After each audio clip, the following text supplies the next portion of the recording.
Your Excellency, ladies and gentlemen, good evening. My name is Christos Megalou, and I'm the chairman of the Hellenic Bankers Association UK.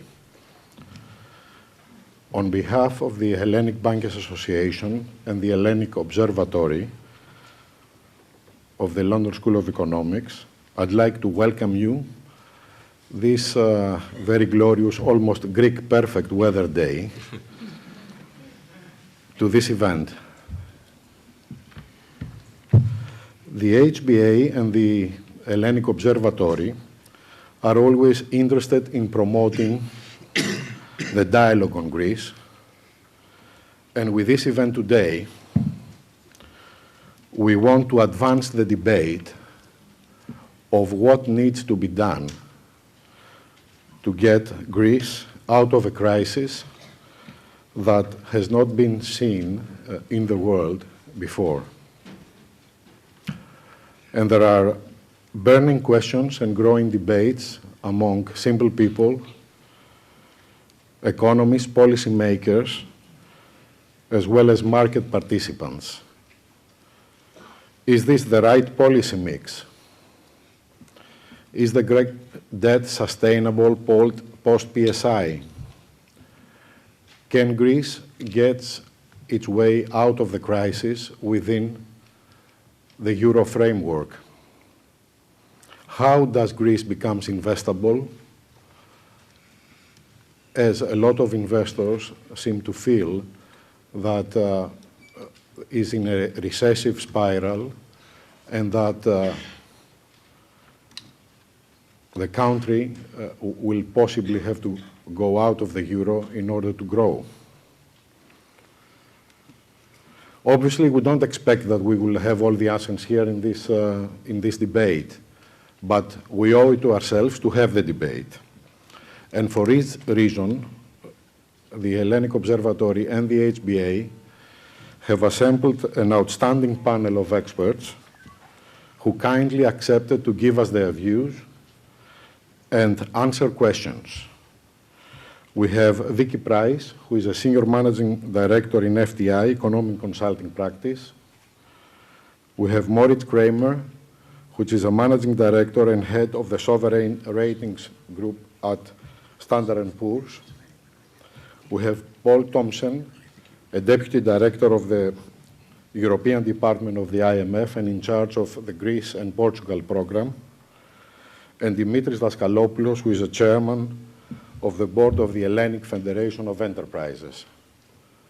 The debate will be chaired and coordinated by Kevin Featherstone. We'll have a few minutes of presentations from each speaker, and then we have plenty of time for question and answers. Kevin. Thank you, Christoph, very much. I'd like to give a warm welcome to all of you here.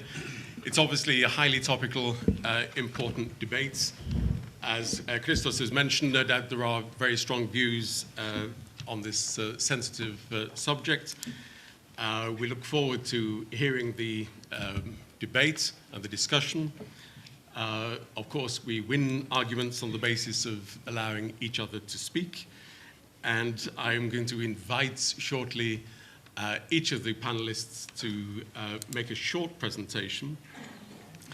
I will then try to follow up with a few brief questions on the basis of what they've presented. And then I'm going to open it up to you. So there should be plenty of time for questions and answers.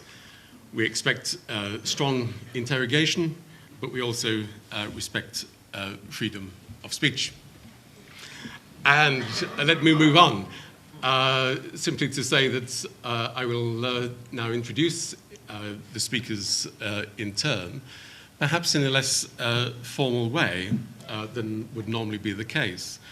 Our first speaker, Moritz Kraemer from Standard & Poor's. I simply note, Moritz, by way of introduction, that Standard & Poor's have downgraded Eurozone countries, I think, 36 times so far. Research by the European Central Bank has shown that each one-notch downgrade for Greece has added at least 1% for Greece's borrowing costs. So I do wonder about whether you'd like to say something about the role of Standard & Poor in this crisis. But secondly, this is actually the second time that Moritz has accepted our invitation to come and speak at the LSE. Just a matter of a few weeks ago, I was chairing a panel where Moritz spoke, and I quote his words precisely. By March the 20th, Greece will have defaulted. It is not a question of whether this will happen, but of whether it will happen earlier. I looked at my watch. I believe it's March the 28th. Greece has not had a disorderly default. We look forward to your forecast this evening, Moritz. Please. Thank you very much, Kevin. Thank you very much, everyone.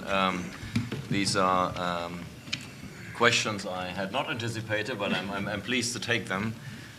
Starting with the last one, yes, Greece did default. Of course, Greece defaulted. The restructuring of the debt is a default, as defined in most people's minds, meaning that as a creditor or an investor, you get less than what you were originally promised.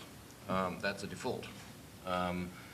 Whether you want to attach the label voluntary or not is a completely secondary and actually irrelevant issue, because the degree of voluntariness is in the eye of the beholder, and it is not usual practice for investors to voluntarily forgo more than half of what they're owed. So yes, I stand by this, and they actually defaulted before March the 20th. The other question that you raised about the role of rating agencies is an excellent one. And I have to try to squeeze as much information into the few minutes that you've allotted to me to clarify and debunk some of the myths that are circulating. A credit rating for a company or a sovereign state is a forward-looking opinion on the likelihood of default, on creditworthiness. It's not more than that, it's not less than that, but certainly it's not more than that. What we have been signaling for many years is that the creditworthiness of Greece is deteriorating. If I may say so, the first downgrade of Greece by Standard & Poor's happened in the year 2004. So that's not quite a decade ago, but almost. This was still when the party in the capital markets, but also the spending and credit boom in the country went on and on and on for a number of years. I would say that as a credit rating agency, we were the first ones to put up the alert, whereas the markets continued to treat pretty much everyone in the Eurozone, including Greece, as the same risk as Germany. Greece could borrow at 18 basis points or so above Germany. That may not mean very much to all of you, but basically means at the same conditions. This now is of course no longer the case. At that time also we had the European partners sort of not discouraging the imbalances that have been growing in Greece by not enacting, as it should have been, the Stability and Growth Pact. Now this is only partially the fault of Brussels, of course, and we need to remember that it's been France and Germany that at the time, in 2004, I believe it was, had sort of pulled the last teeth of the Stability Pact. But basically this situation went on, and I would say that at Standard & Poor's, you're one of the few really that pointed out that risks are going to increase going forward, without, of course, having anticipated the exact shape of this crisis, which I think no one really had. Going forward, we did declare default at the moment that the ink dried on the law that reintroduced unilaterally the collective action clauses, which means nothing else than that a minority of bondholders, of creditors who are not willing to exchange their bonds can be overruled by the majority. So this is a unilateral change of contract to the detriment of the investor, and that's by our definition a default. The new bonds that have been presented, the new government securities, we assigned a rating of CCC, which is an extraordinarily low rating, indicating that we believe that further restructuring down the road is more likely they're not. And some of the reasons for that have to do with how the crisis has been managed. And we think that there have been a few issues that made it harder for Greece, but also other countries on the periphery, to actually regain market access. Part of it, and maybe only the most important one, there are a number, but for lack of time, I would only mention the fact that more and more creditors, official creditors, have been sort of jumping effectively the queue, becoming so-called preferred creditors, and that means that in a case of restructuring, they do not participate. Now, the IMF has always been a preferred creditor in practice, but now we have sort of the European Stability Mechanism.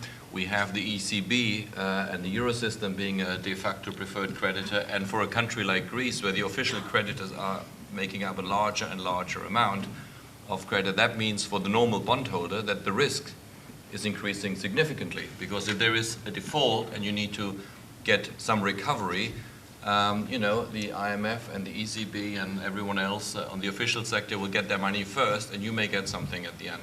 So that makes it riskier, meaning that the investor will demand a higher interest rate from Greece if they want to lend to Greece again.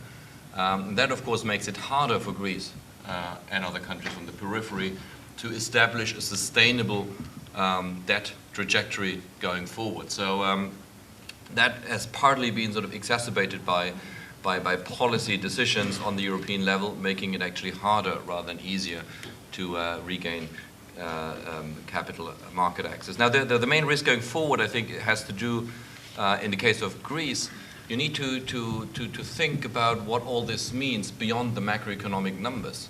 I mean, if you have a society where half of the young population is without a job and without a decent prospect of getting a job, this changes the nature of society. This changes the nature of the political discourse. And this changes also the political choices that societies may take. And this raises, of course, the risk for all sorts of developments, starting with populism to nationalism, or sort of supposedly quick fixes like leaving the Eurozone. But basically, if you cannot, as a policymaker, while you are demanding sort of savings every year and reduced living standards, you cannot demonstrate this is worth it. A few years down the road, we will be better off, and it will all be for the better. This will mean that the society will change, and the risk of populism and political developments that could corrode the foundations of the European ideal, not only the Eurozone, are increasing. So that's the fine balance that needs to be kept, that you get the adjustment path going, but at the same time you need to be able to create enough growth and social stability to sustain society in a cohesive fashion. And that is a big challenge, and we think this may entail down the road, not predicting today when, but at some point another restructuring of the outstanding debt, and that time maybe the official creditors need to come into the boat. Thank you, Moritz, for being so disciplined with your time. Thank you. Our next speaker is Dimitris Daskalopoulos, the head of the main employers association in Greece. Thank you. Dimitris Daskalopoulos, I see, has been quite critical of the previous Greek government, the Papandreou government, for being, quote, too timid in the face of vested interest within Greece, blocking reform. I note that this last January, I think, SEB, the Employers Association, agreed with YESE, the main union organization, not to adjust the level of the minimum wage in Greece. In a moment, Paul Thomsen may well remind us that he's on record as saying that the minimum wage in Greece might have to be lowered. So, Dimitri, by way of introduction, I simply ask, who is being timid here? Is it simply politicians, or is it possibly employers as well?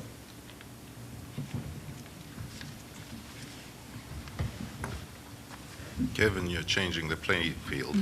I will keep this question to answer it afterwards, because, and I do have a lot to say on that. But we asked to come here and give our judgment if Greece will if Greece can exit its crisis, and I'll go right to my opinion, and my response to this debate's question is yes, it will. Greece will exit its crisis. I say, though, all the more if Europe itself decides to address and solve its own crisis.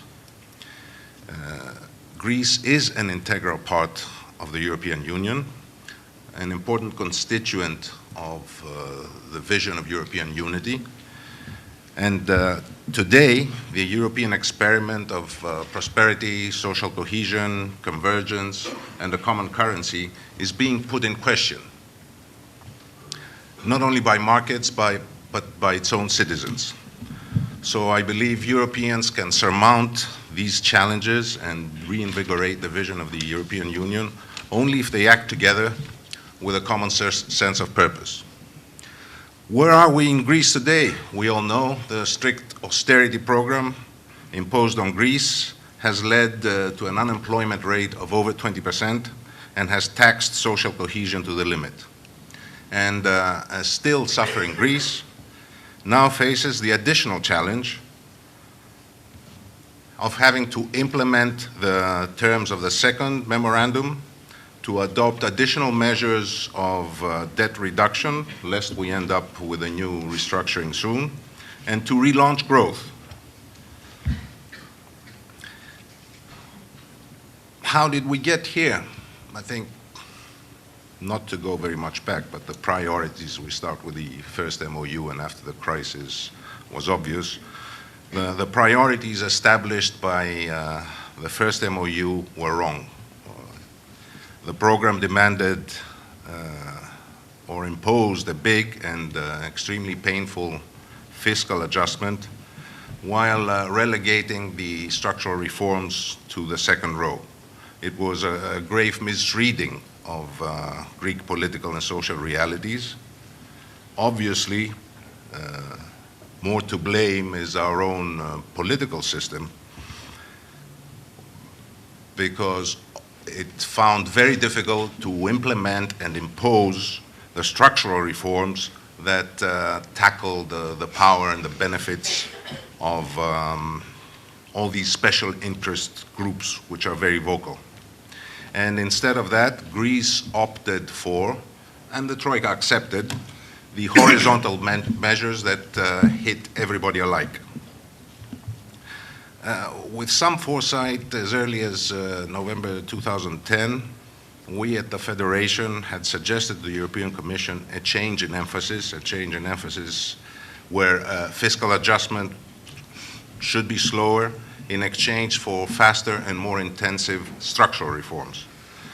This would have several benefits. Obviously, less social pain and, by result, greater acceptance of the measures by the people, a sounder base for fiscal reform, and the timely creation of the prerequisites to return to growth.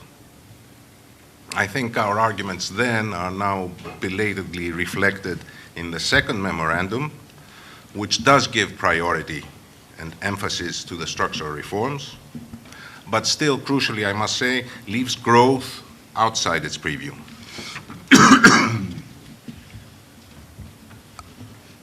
Our politics, always an issue of concern, especially among elections. I should note that in a first stage positive political response, a few months ago, a new prime minister was, a non-political person, was called upon to manage the new MOU agreement with the support of at least the two major parties.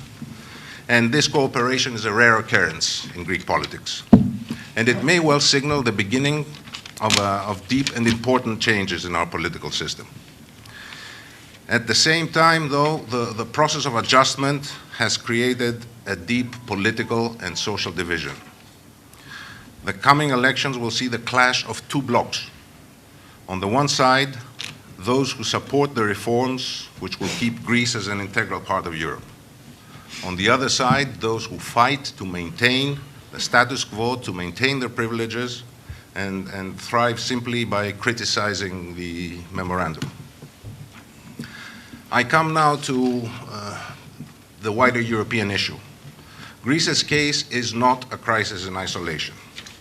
Rather, it is symbolic of the problems inherent in the creation of the euro. And we see that the contagion to other European countries, many are in question today, is a reflection of the belief of the financial markets that the Eurozone is unable to meet its threats and because it lacks a lender of last resort. And the euro is no longer regarded as a truly sovereign currency. We have many euros now in reference to the country of issue. And in the case of Greece, the Greek euro is dirt, and the country risk has remained at a prohibitive level, even after the PSI. And this has brought the economy to a standstill and has totally suffocated the private sector, which bears no responsibility for the crisis. So I believe one-dimensional austerity programs create havoc in societies and endanger the European Union's social cohesion. The EU has progressed significantly in recent years. However, it remains a weak economic entity and an even weaker political entity. And European leadership needs to address in a coherent and non-ideological way the challenges of a lender of last resort and the challenges of sharing the burden of adjustment. Also to start formulating growth-enhancing measures of a pan-European nature. The future of the euro, if not of the EU itself, depends on these decisions. And beyond that, and closing with this, the Union must speak not only to its markets, but to its people as well. If Europe is to surmount its existential crisis, it needs to express a new bold vision for its future and re-engage European citizens in this vision. Okay, thank you. Next speaker is Poul Thomsen. You're going to speak from the lectern. I believe there are PowerPoints ready for Poul. Yesterday in the European Parliament, Poul said that the minimum wage in Greece is about 50% higher than in Portugal. I see that at least one European organization has put on the internet that the minimum wage in Greece is 586 euros. In Portugal, it's 485 euros. In other words, a difference of 18%, I think, rather than 50. Poul, I wonder also if you've been entirely consistent in what you've said to different audiences.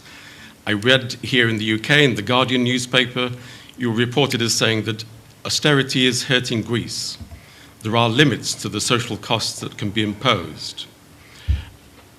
So, a dove or a hawk, is Greece at the limit of its social pain, or should the minimum wage be cut? Thank you. I will get to that. Let me quickly run through a few slides to show you the problem. I think Greece has two problems. First, loss of competitiveness. This graph shows since euro adoption wage increases in Greece, and the other graph shows wage increases in the eurozone. This is, of course, a dramatically unsustainable development. And the implication is the current account deficit that after 5 years of recession is still running at 10% of GDP. Greece is a highly uncompetitive economy. This reflected more so than in any other country in the periphery expansionary fiscal policy. Look at how Greece had a dramatic improvement in fiscal position until euro adoption, and then an equally dramatic deterioration with an attendant dramatic increase in debt, an increase in the deficit to 15.5% of GDP. Look also how how there was, since 2002, actually taxes to GDP were sort of up and down, but more or less constant. All of it driven by increases in primary expenditure, all of it. Now, look also what's driving it. 2/3 of the deterioration in the fiscal deficit of to 15.5% of GDP, the headline deficit. 2/3 of this were driven by increase in social spending, which accounts still for including pensions for 50% of primary expenditure, whereas taxes were relatively constant. Now, okay, look forward. Greece has achieved, I'll come first on fiscal policy, a very dramatic fiscal consolidation of 6% of GDP in an economy that contracted during these 2 years by 10%. Unprecedented, very impressive, undoubtedly painful, socially very painful, but no way around it. No country can finance deficits of 15.5% of GDP. No country can finance where they are now at 9.5% of GDP without support from the IMF and others. We still need, in order to get to something that's sustainable, another 6 to 7% fiscal adjustment in structural terms. We are concerned in this regard to avoid excessive pro-cyclicality in fiscal policy. One of the things and part of the new program is actually that the targets are being eased compared to the target we agreed only 3 or 4 months ago to avoid the excessive pro-cyclicality. Looking forward, we agree that there's no more scope for increasing tax rates. And we agree that there is no scope for across-the-board cuts in wages and pensions. Doesn't mean one should not adjust wages and pensions, but not just across the board. So what does this mean? Greece needs, above all, to deal with its very, very pervasive problem of tax evasion. I would go as far as saying that if Greece does not, and Greece has, this is one of the areas where Greece has not been doing well. Despite we have had more than 30 technical assistance missions the last 18 months in Greece to work on tax administration. Very little has been achieved. I will agree to that. I will go as far as saying that if Greece does not deal with the problem of tax administration, I cannot see how over the long run it can maintain the social standards that you would want to expect of a European country, while at the same time maintaining control over its public finances.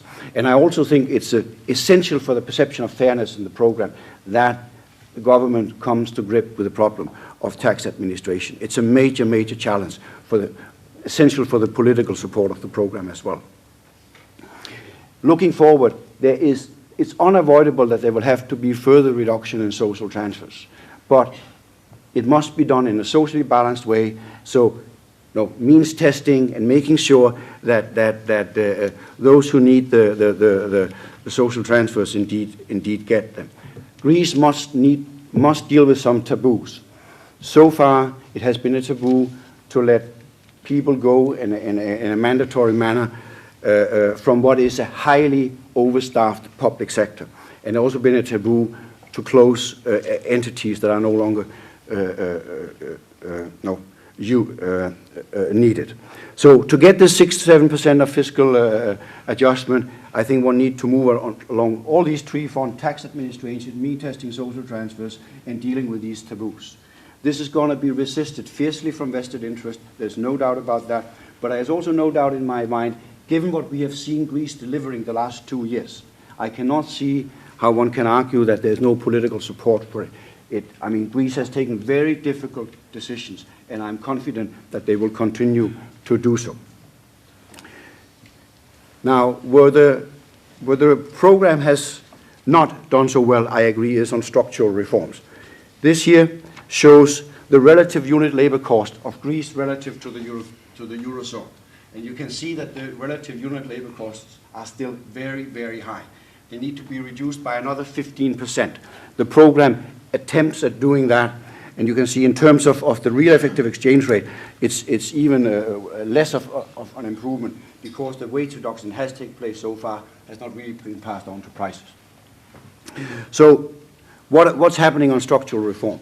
Clearly, the fact that structural reform fell short of what we had expected was a major reason why the programs performed so poorly on as far as GDP and output is concerned.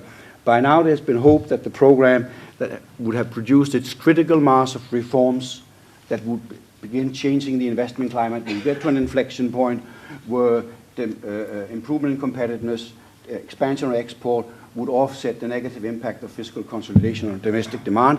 It has not happened. The economy has continued downwards, primarily because we have not reached this critical mass of reforms. I do not agree that the first memorandum did not focus on reform. I think the first memorandum focused primarily on reforms, but they were not implemented as expected. As a result, the economy is adjusting primarily through recessionary channels. That is a problem, right? If you wake up one morning and you find that you have a competitiveness gap between wages and productivity, fundamentally you have two choices. Either you become more productive or you become poorer by reducing wages. We all want it to happen by increasing productivity, and we all agree that because, I think most of us agree, because of the lack of structural reform, we have seen too much happening to the recessionary channels of lower GDP, higher unemployment, and instead of higher productivity. So that is the challenge going forward, and this is what the program tries to deal with, to close this gap of about 15%. Now, what we need to do is to speed up the internal devaluation. There is no exchange rate. There's only one way of dealing with the competitiveness problem, through an internal devaluation. There's no other magic to it. That you need to have cost in Greece going down relative to the cost level in the rest of the Eurozone. Many countries in the Eurozone which are busy becoming more and more competitive in a globalized economy. That is a major challenge. It's a moving goalpost to become more competitive because the rest of the Eurozone is busy becoming competitive vis-à-vis the rest of the world.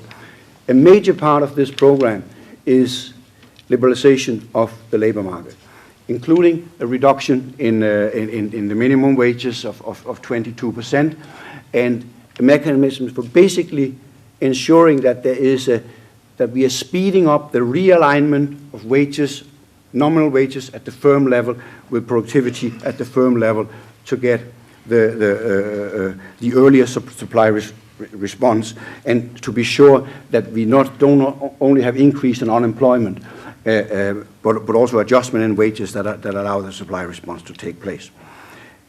Of course, there are these labor market reforms are essentially in place. Greece has done very well the last 6 months in putting in place these labor markets reform. Of course, it will not work as intended if we don't liberalize products and service markets so that the lower wages are passed through to prices. Most of these reforms still lie ahead. This is another area where there was disappointments during the first 18 months, 2 years of the program, and where Greece needs to do better.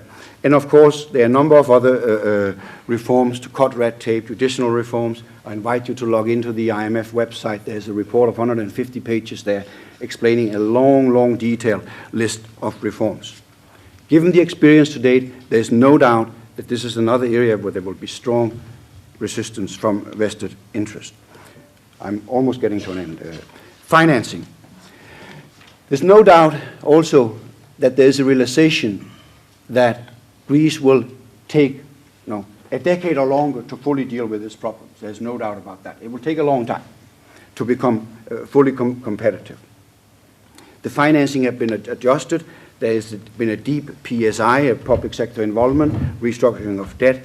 European partners has committed to Greece that they will continue to provide financing until market access has been restored, for however long it takes, provided that Greece continues to adjust. That's a major commitment of European partners. And we now have a 4-year program from the IMF, longer support from the IMF. Still, with all of this, it remains uncertain with this high level of debt and all this risks that the program faces because of possible resistance to reforms. It remains uncertain when market access will be restored. Let me just show you at the end.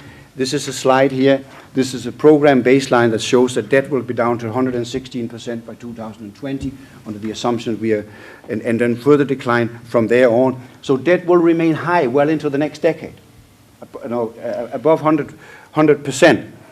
And look at the alternative scenario there where we just have small delays in privatization, small delays in fiscal adjustment, and some delay in structural reforms. So you get a slower boost in potential output, and you have debt clearly remaining at an unsustainable level. There is no room for maneuver in policy slippage. So is there a way out of the crisis? Yes. Greece must continue to bring down its deficit. There's no way around it.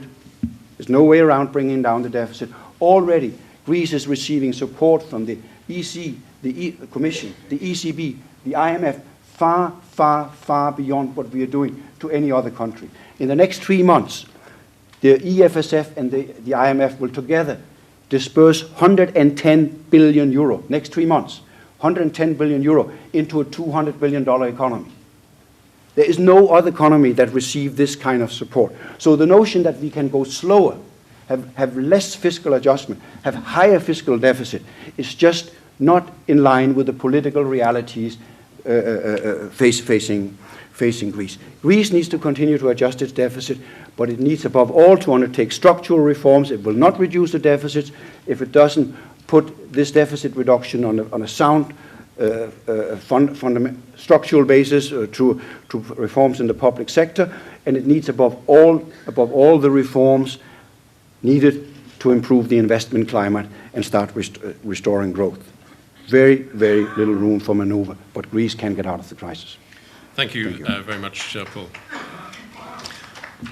Our final speaker is Vicky Pryce, and I think, Vicky, you're speaking from the lectern as well? Oh, yes, I am. Okay, with another PowerPoint presentation. Vicky has written that Greece must make major structural reforms, but it needs more time to do so. And I guess, Vicky, we'll have to wonder, if Greece was given more time, could it still deliver? More particularly, perhaps could this political class deliver? Can this Greek bureaucracy deliver? Well, the bureaucracy is indeed an issue, but I'm sure we could get onto politics later on. But just to summarize, really, because there is quite a lot of agreement between the speakers about some of the sort of reform issues that need to take place. But let's just step back a bit and think about what Greece has been through. It's managed to get through the latest crisis, of course, in terms of securing agreement to release funds under the bailout that we've just been hearing, and, of course, the agreement that we got in terms of the haircut by private creditors. But, of course, this doesn't mean that the end is in sight. In fact, far from it. I mean, the markets obviously still believe that there is a significant risk of default, and let's just look at this following slide. What this chart shows is interest rates on 10-year government bonds.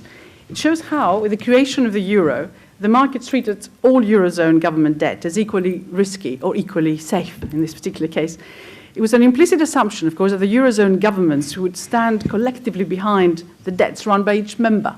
We all know, of course, how wrong that has been. What happened, of course, is that we had Lehman's, and the markets took Lehman's, the collapse, as a signal that they could not make this assumption anymore. And we see the divergence in interest rates in the right-hand part of the chart, which started happening at that time. And of course, what's happening now is that we're back practically to where we were at the beginning of the creation of the euro. I've used this slide, the Newsnight, as one of the, my preferred slides of the year. And what it shows is that actually we haven't really achieved anything very much in terms of how the various countries are viewed through that entire period. There's a bit of a difference in the middle, but then, of course, it's all been going back to where it was before. What it means, really, is that Greece cannot borrow from external markets. The data in the chart are from the ECB, of course, and they predate the recent agreement, so things have come down a little bit since. Nevertheless, if you look at Bloomberg's today, the rate on 10-year government bonds in Greece was still over 20%. So Greece is going to be reliant on the EU and the IMF for years to come. And recession, of course, is making matters worse. We heard a little bit about the pain that Greece has had to put up with. Greece's GDP has been falling since the third quarter of 2008, as you can see here. Falling output, of course, hits revenues. The tax revenues we heard about, increases benefit payments, which perhaps are too generous, of course, in Greece anyway, and inflates the debt to GDP ratio. The chart shows that 2012 is expected to be even worse than the last 2 years, with a fall in GDP as much as 6.9% if we believe some of the forecasters. In other cases, it's a bit less. In fact, the more up-to-date forecast from Oxford Economics and from the European Commission itself, which appeared in its recent structural adjustment program, in fact show no recovery, at least until 2014. That's a long period of pain, which the Greeks have been putting up with. So in my view, this just cannot go on. There is a limit to how much an economy can adjust to deflation and internal devaluation.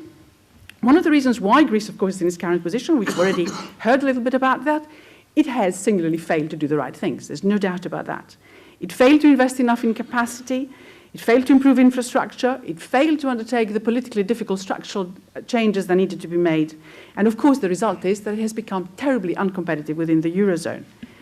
It needed to do all these things to at least bring Greece, those of you who know Greece well, I'm Greek-born myself, to bring it into the 20th century, let alone the 21st century. Huge changes needed to be done. And at best, the current austerity program will produce ever-increasing resistance to the structural reform that we've been hearing about required to improve this long-term competitiveness. And at worst, the Greek population and their leaders will decide enough is enough, and then they default on the rest of their debts. And indeed, I agree entirely, we've already had one default. But I think that would be very bad for Greece. As we have seen, the markets are just not going to lend to Greece in any hurry. So Greece will be shut out of those markets and will have, in fact, to rely even more on the IMF to survive in the future. And devaluation, this idea that we can leave the euro and have the drachma again and have a nice devaluation and then everything will be solved, of course, won't help. Not only, of course, is everything going, the banks are going to be bust and most people will be bankrupt and all the savings will be wiped out, but it also wouldn't help in that Greece doesn't have, unlike Argentina, an awful lot of things that it can export in the market, except possibly tourism. And that is only, it's significant, but really only one part of the economy. So what's the answer? In my view, the most economically efficient outcome would be for the Eurozone to realize and accept, once and for all, that Greece will not be able to repay anywhere near its projected level of debts. So there must be further very significant write-offs, including official lenders, as we've heard, who will need to take some of that pain as well, not just the private lenders that we've seen so far. And that has to be accompanied by an injection of investment finance into the Greek economy. It's true that the private investors are not terribly keen to do so, but nevertheless there are loads of structural funds waiting to come in, and there could be more financed by the various governments. There was a talk of a Marshall Plan. That's not a bad idea. It's really what happened after the Second World War. We can see that too. I think Greece absolutely needs it. But in return for less fiscal pain, especially if we actually find the fiscal consolidation path, which is very important, is actually extended a little bit, then Greece has to agree, and that's the politics that Kevin asked, to put its political capital behind serious economic reforms, privatization, opening up competition, reforms of its taxation system, which is absolutely essential, great reform of public services, which are indeed, back in the ancient times, as far as I can see, perhaps they were more efficient then, and also, very importantly, reform its political and judicial institutions. And it must be possible to sell this to the Greek voter, despite all the protests we've seen so far. In my view, the average Greek might actually warm to the Eurozone if they do that, because for the moment, they feel very let down by the European Union. They wanted help when they joined the euro. Not just money, but a degree of protection from the actions of their own politicians. And they feel they didn't actually get it. Nobody was minding the shop while all these things were happening since Greece joined the euro and all those terrible figures that we saw from the IMF. Then now, instead of any actual help, or at least as they perceive it, they see the EU telling them what to do, and also there is the Greeks love conspiracies. They believe that, in fact, there is a plot to sell Greek assets cheaply, bought by the foreigners, which will leave Greece even more impoverished in the future. So there is quite a schizophrenia around which needs to be addressed. But a generous gesture on the part of the EU might, in fact, change the climate.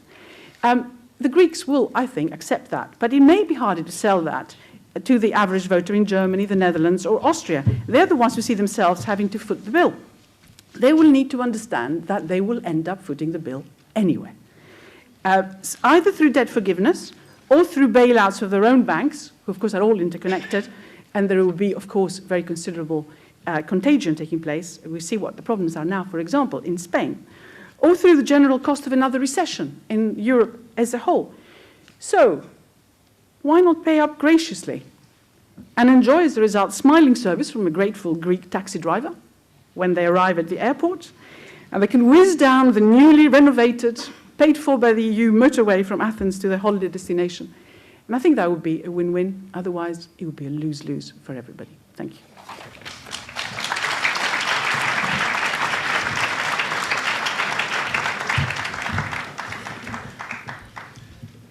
Okay, I wonder if we could ask each of the panelists to respond to a quick question very, very briefly.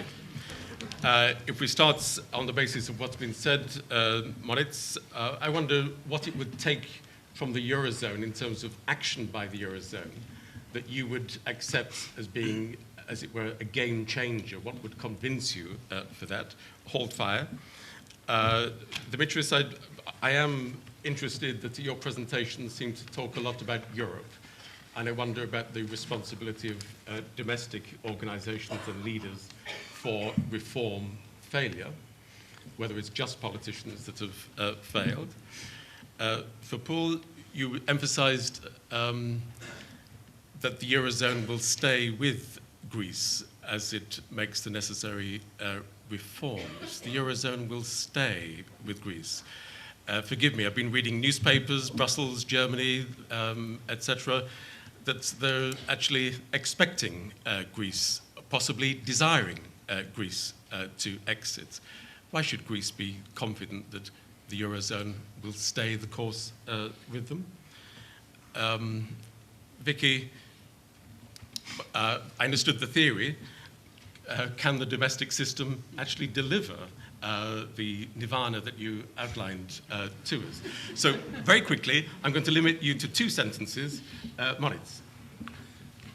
Well, I think for a game changer, most of the heavy lifting, as most of the other speakers alluded to, has to happen in Athens or in Greece. I think the Europeans can be helped from the sidelines, and as I pointed out, some of the policy measures that have been undertaken have not been helpful. I think what Europe can do, Europe can provide a window of opportunity that is open for long enough so that the job that needs to be done in Greece can get done. Okay, thanks. Dimitri. You asked if it's just politicians that failed and if there's any other responsibility. I'd say in a mess of this size, nobody can claim that they were not to blame, all groups. But here we've had a country that has been dominated by the state, which owned 70% of the economy and was intervening in all of the rest of it, dealing in a clientele relationship with all groups and holding the pie for that. There is responsibility for others, but you cannot blame the people or the other groups as much as the leaders, and they were very wrong. Okay. Poul. Well, you misquoted me. You didn't catch my qualifier. Europe will stay with Greece, provided Greece continues to adjust, provided the program stays on track. Eurozone's leaders were very explicit about that in the June summit. They repeated this in the October summit.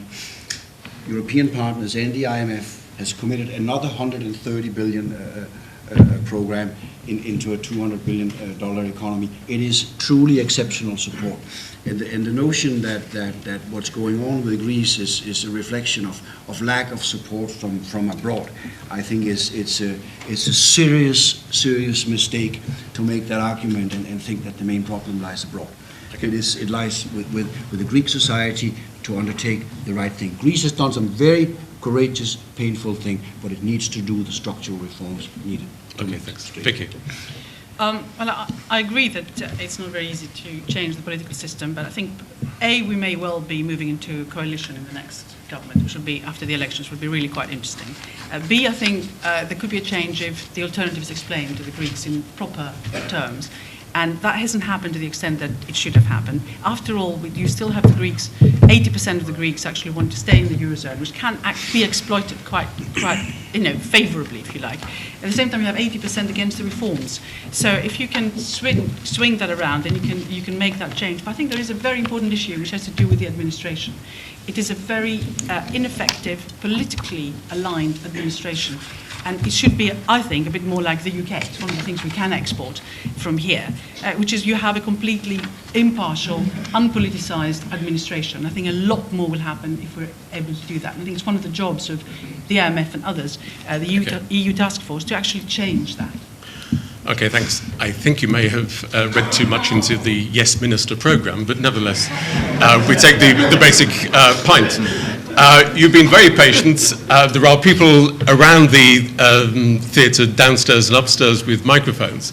I'm going to invite you to ask a question, emphasis to ask a question. If you could, not a speech, please, we don't have time. I want to bring as many people as possible into the discussion. And if you could identify who you are. What the electorate actually thinks about everything. Okay, thanks. If we could have the gentleman at the very back here in the, yes. Question for Mr. Thomsen. If you could just identify yourself to the... Yes. What kind of government and political environment? Could you just say who you are, please? Oh, it's Labis Tsirikotakis from Greek TV, ERT. What kind of government and political environment would you like to see after the coming elections? I suspect you're going to give a long answer to that. Andreas, can you identify yourself, please? Hi, my name is Andreas Kutras. I've got actually two very short questions. A fundamental tenet of any restructuring is the fact that the borrowers should come out in a much better position after the restructuring. Now, in the case of Greece, it didn't. The first question then is, why was it done? Was it just a political game between Germany and the markets? Nothing to do with the economy of Greece. And my next question is that I would like to ask, how do you explain the fact that none of the major political parties in Greece do not support or have reform agenda in the political parties? How do you expect for the program to succeed if none of the major parties, none of the major politicians actually have any inkling to reform? Thanks. Poul, do you want to start? Yeah, We're all desperate to hear what kind of government you'd like to see. we will work with any government that wants to work with us and that the Greek people puts in power. On the okay, thanks. On the second question, the program failed in some area, made significant progress in other areas. By now there's a tendency to underestimate the many good things that have happened, not least in addressing the problems in the public sector. Significant progress in that area. We adjust the program and move forward, and I'm sure by the end of this, there's a good chance of being successful. It is a program that has high implementation risks because we understand the difficulties politically, the strong opposition to some of these very difficult reforms. There's no doubt that success is not a given, but I also think that it's very clear, if you look at last year, where the reforms fell short, particularly in the last year, in 2011, because they started out very well, actually, in 2010, as there was a clear perception in Greece that Europe was starting to lose patience with the lack of reform in Greece, and that there was a clear risk to Greece from losing European support.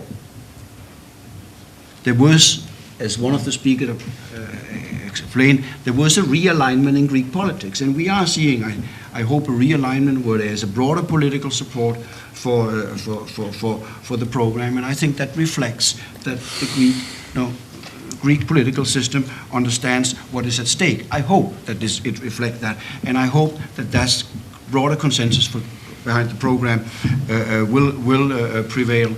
This is up for the Greek people to decide. Okay. But do you want to answer the question about the borrowing arrangements and whether this was to favour Germany and the markets? Well, I don't accept this thing that the notion was that it failed, and therefore there must have been something else behind it. It succeeded in many important areas. In some areas, it fell short. So we regroup, we adjust, and we move forward. This program is about restoring growth in Greece and job creation in Greece. That's what it's all about.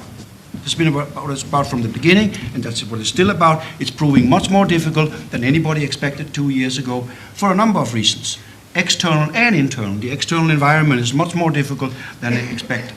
As long as Greece adjusts, its partners will assist it with this difficult process. Okay. What impact might elections in France and elsewhere have on the Eurozone and the ability to Greece to get out of it? That was the question. Well, I think on the political side, I think most of the good news is probably out. We had sort of, as we said, we have sort of technocratic governments in countries like Greece and Italy, which has enthused observers and markets alike.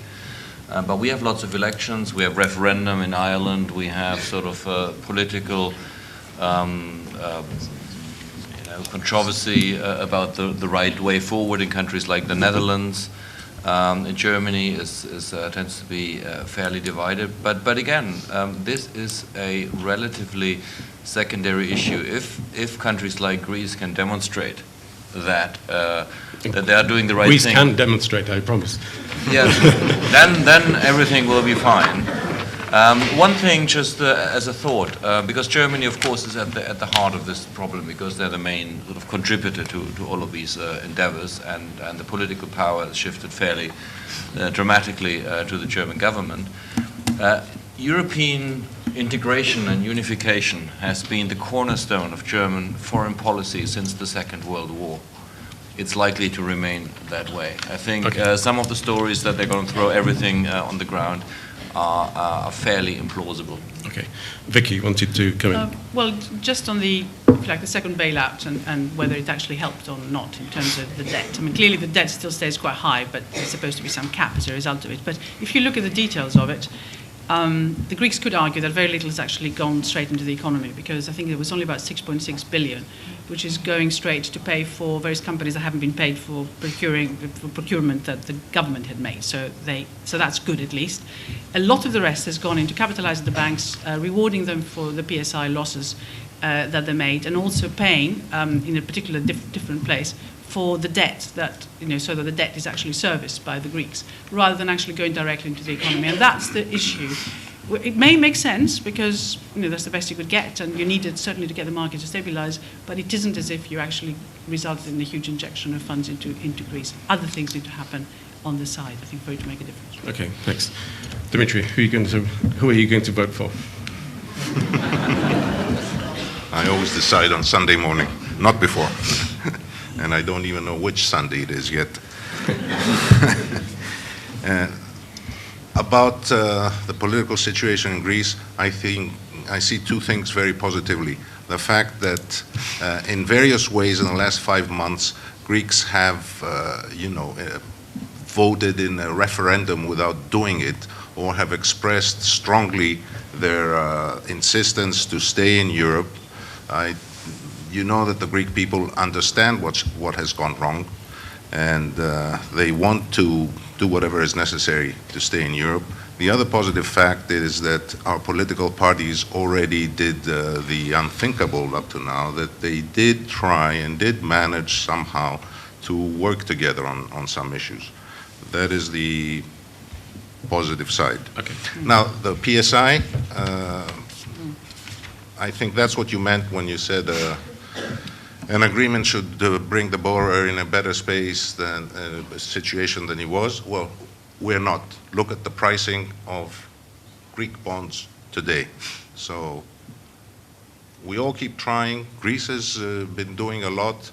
Europe is supporting us, but the results don't come for various reasons. Some of us are our problems, some are with the program, and especially what worries us as Greeks is this fervor and this insistence on the one-sided definition of competitiveness and the one-sided insistence on internal devaluation. We do need to respond and have some discussion whenever we have time. Have you finished? Okay. No. Apologies. I just want to get to as many people as possible. The gentleman on the front here.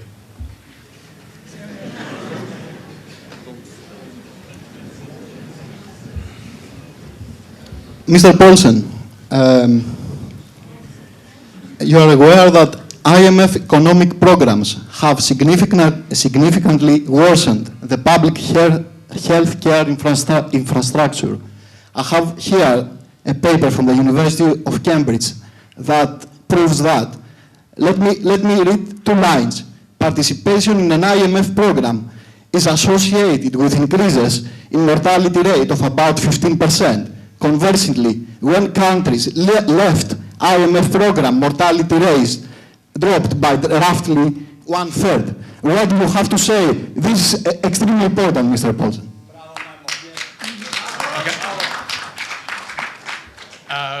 Other questions, please. The gentleman in the very middle here, the purple tie.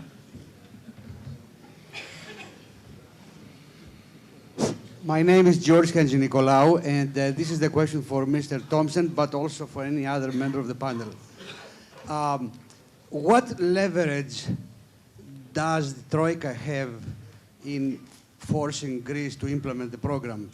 This is the second time we have been through a restructuring, and apart from creating bad habits for the Greeks so they can come back for a third time, it is also the question of here, the arrangement of interests is if you walk away, as you implying from your statement, as long as Greece does, then you lose money because the Greece will not pay you. So what is the outcome of that? Can you help us see a little bit the future here? Okay. Last question in this round. There's a guy in a blue shirt at the back, please.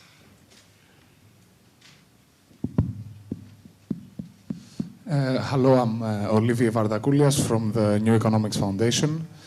I think it is pretty ironic to be hearing that Greece is different, just like Argentina was different, just like South Korea was different, and just like many sub-Saharan African countries were different, or like Turkey was different indeed.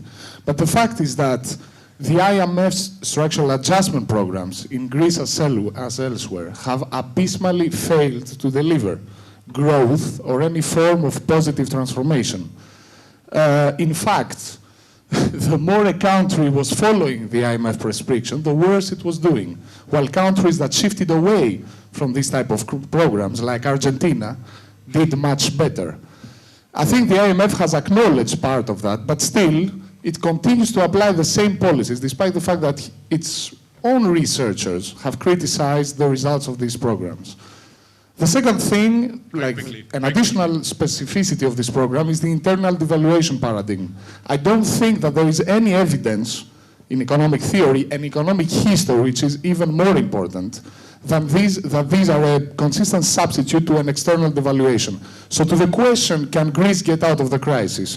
I will answer that Greece will only get out of the crisis if it defaults on its debt properly, on its own, and gets out of the Eurozone. Thank you very much.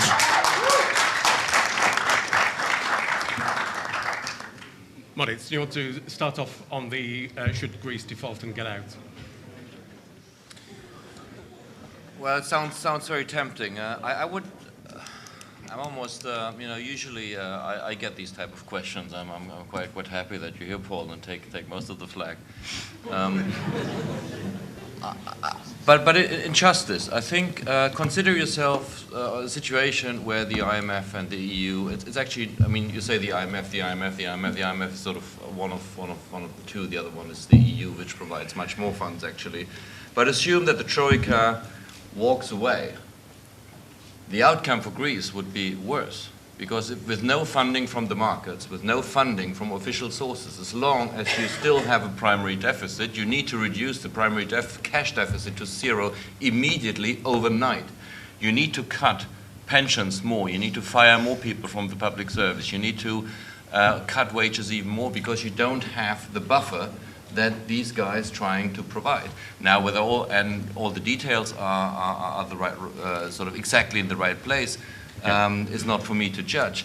But the seemingly easy option, just walk away from it all and everything will be fine, I think is factually absolutely untenable, because the funding still needs to come from somewhere, and no one else is currently willing to put any money into Greece other than the Troika at this point. So that's the only game in town.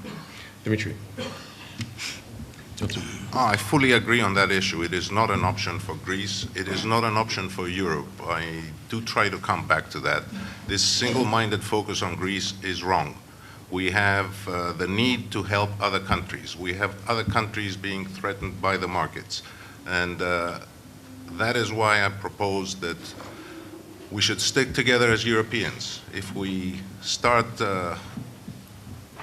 breaking up this model, it is the end of Europe. Is that what we want? Okay, thanks. Vicky? Well, I've already said that I don't think the drachma solution is the right one, I'm afraid, but I do agree with all the other sentiments. Particularly, I do think that the IMF austerity package has been exaggerated in Greece, and it needs to, in fact, be lengthened and sweeteners given as quickly as possible, because otherwise we will end up in the sort of worst situation that we were discussing before. And I think that's important both for Greece and for the official lenders to Greece. I think at the end of the day, the IMF will have to pay quite a lot to sort out a bankrupt country. Poul. Okay, thank you. Let me start with the last point. I am all for not having excessively pro-cyclical fiscal policy, and we have slowed down the fiscal adjustment. And I'm all for that. It's all about reforms, and so I have no problem with that. But still, there needs to be a steady reduction in the deficit. I explained to you that for all of these, from all of the three institutions, we are way beyond our normal limits in supporting Greece. Our money comes from a membership that on average is much poorer than Greece. I mean, you have to think about that. We cannot maintain this long-term financing of deficits forever. There has to be a steady reduction in the deficit.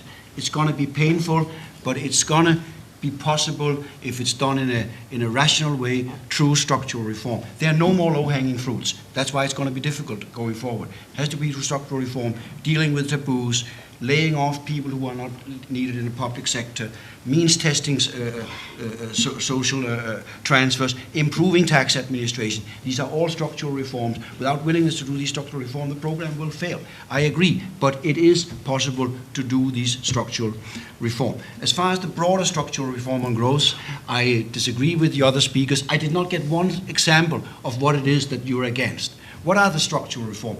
Well, one of them that were mentioned in the beginning, when we started the program, was the liberalization of the trucking industry, where for many years there had not been issued trucking licenses, and licenses were selling for 300,000 euros plus. Somebody told me anecdotally, I don't know if it's correct, but if I was eating a tomato in Greece, it was produced in greenhouses in Holland and trucked down to Athens because of the price of transportation services. Now, who are we protecting by not liberalizing something like that? Who is it that you want to protect? It's what economic efficiency comes from maintaining such structures. So this is what structural reform is about. Nitty-gritty, doing away with the rents, making sure that the investment climate improves.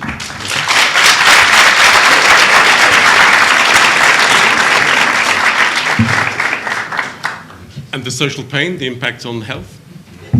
Well, yes. I think it's absolutely essential, and I said that in the beginning, that Greece maintains a social safety net that is well targeted. We are spending a lot of time on introducing means testing, making sure that money spent on social assistance is spent effectively. I made the point before that I'm worried that if one don't improve tax administration, it will be difficult for Greece to do so. The reforms are full of measures to try to alleviate the social impact. The cut in pension, the cut in wages, exempted the ones with the lower pensions, the lower wages. So this notion that we are not concerned about the vulnerable in society is just not correct.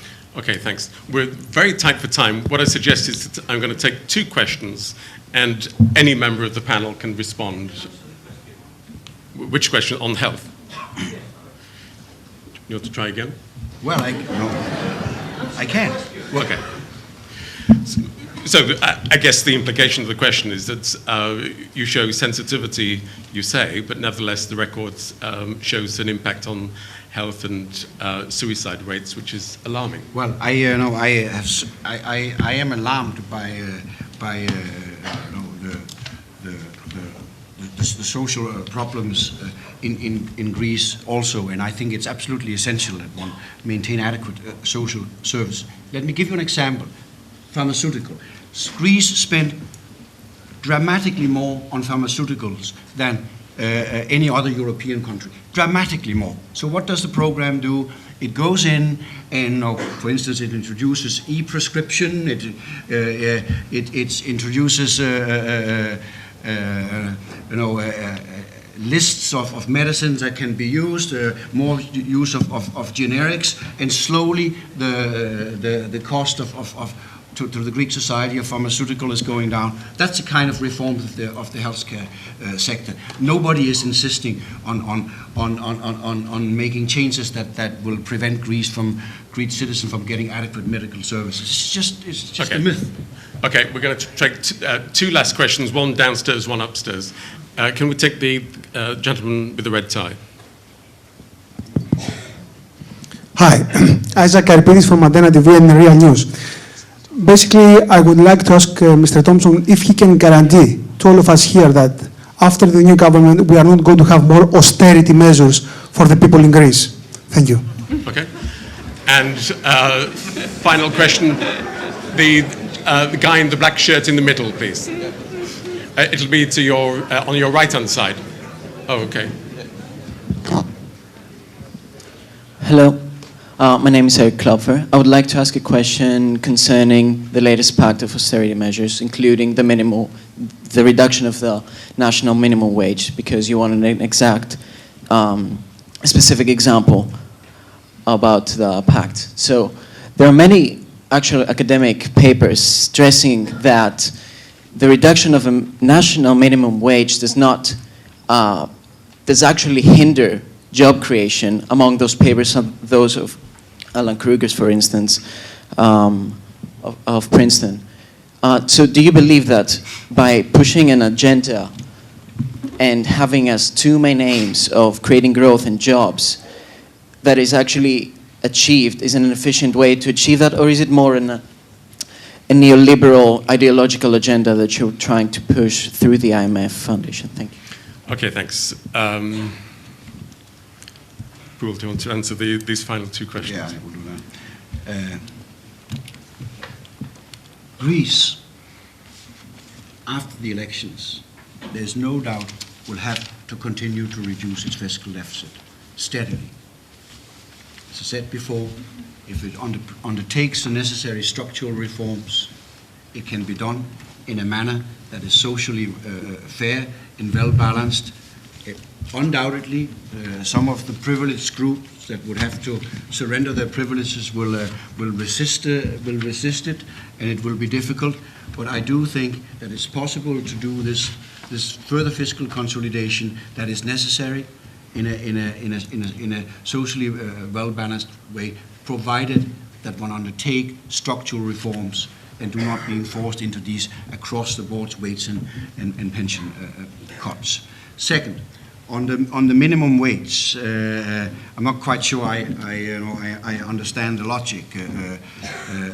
Seem to think that it would actually be good to increase the minimum wage, but Greece has a minimum wage. If you adjust for the fact that it's paid over 14 installment, it has an average minimum wage per month that is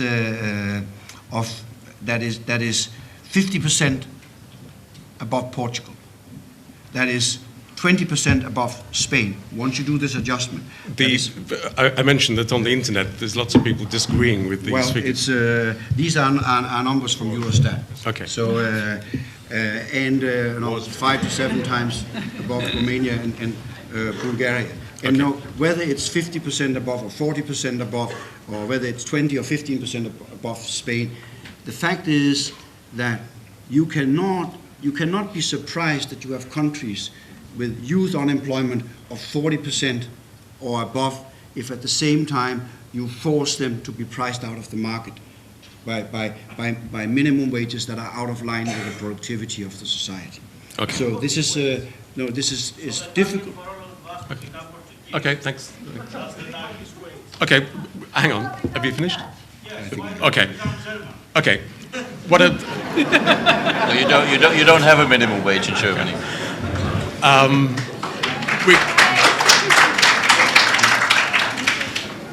We're desperately out of time. What I would like to do is to give each of the other speakers just 1 minute to conclude on any aspect they wish to pick up on. Moritz, do you want to re-engage with any particular issue that you didn't have time with?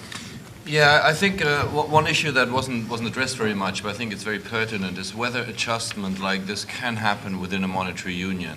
And many of the questions seem to doubt that. And surely it's more difficult because it removes layers of flexibility that you would have if you have your own currency.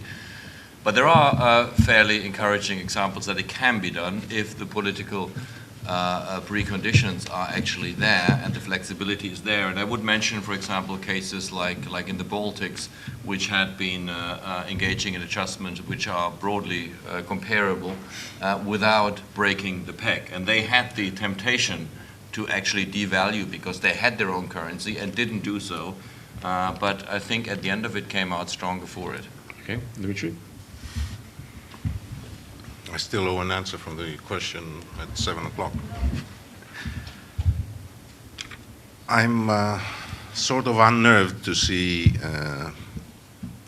the IMF, which together with Europe is actually helping us and looking after us, being unnerved itself and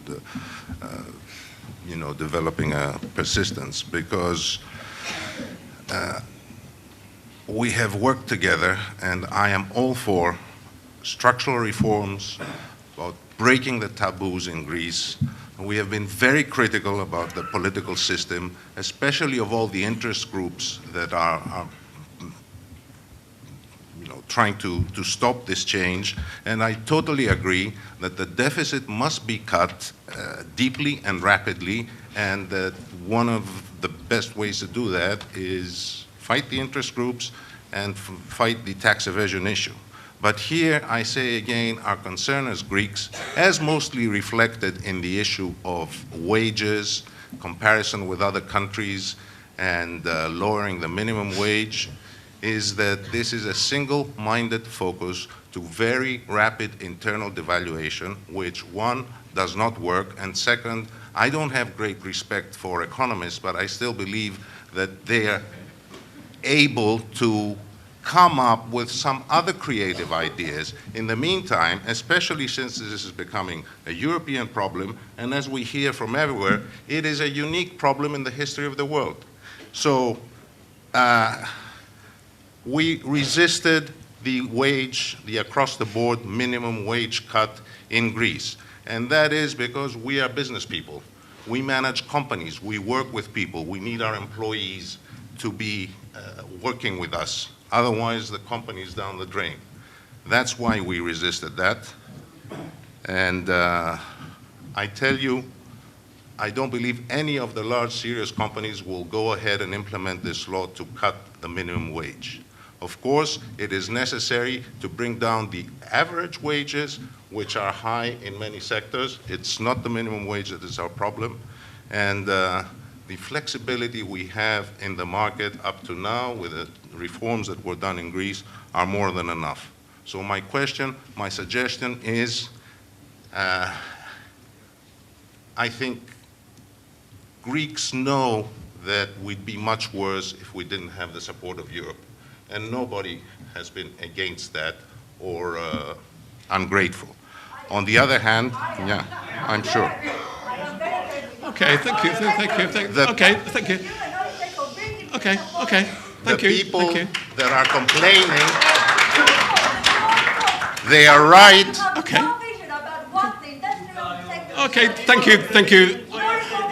Okay, I'd say. Okay. Forgive me. The audience has come to hear the panel conclude. Dimitri, are you done? Unless you want me to say it in Greek, maybe you understand it better. No. Okay. Vicky, final word with you. May I finish by saying that the people who are angry are rightly angry because, as we said here, Mr. Thomsen mentioned that as well, we should be over with across-the-board cuts, and we need, it was expressed many times, we need to see a light. We need, as leaders here maybe, to show the promise. We haven't yet. It's all pain and no clarity in the future. And I think one thing we should do, stop focusing on what is wrong in Greece. We're doing a lot to change that. We should start focusing what is good in Greece, and there's plenty of that, and start focusing on how to help that. Europe is putting a lot of money behind that. Why don't they put some positive reinforcement, some innovative ideas, and some encouragement? Okay, thank you. Vicky, the final word. Can I just say that, Greece is not unique. Loads of other countries need a lot of structural reform. In fact, if you can look at what Italy needs to do, and you substitute, whatever you've asked for Greece on Italy, you find similar things there in terms of needing to liberalize tax collection and everything. So first of all, we have problems that others have as well, and to focus so much on Greece is probably wrong. And the view has been given that it's Greece which is a problem in Europe, whereas in fact it's much wider. It is a crisis that has hit us all. Clearly Greece needs to reform, but the thing we need to bear in mind is that in the UK, with a if I may say, an impartial civil service, as I used to be a civil servant myself, during the Thatcher years, the revolution in the Thatcher period took over a decade for it to have a serious effect on growth in the economy. To expect Greece to reform as quickly as has been imposed on it is, I think, very unrealistic, and it's caused a lot of the problems that we hear from upstairs. Okay, I'm going to, just one second, be patient. I'm going to ask you to remain in your seats as the panel leaves through the door here. But it's a standard LSE policy for our guests. I suspect we have not cheered you up at all. But hopefully the panel has made you more informed of the various opinions which have been expressed. So on your behalf, can I thank very warmly each of our panel members. Thank you.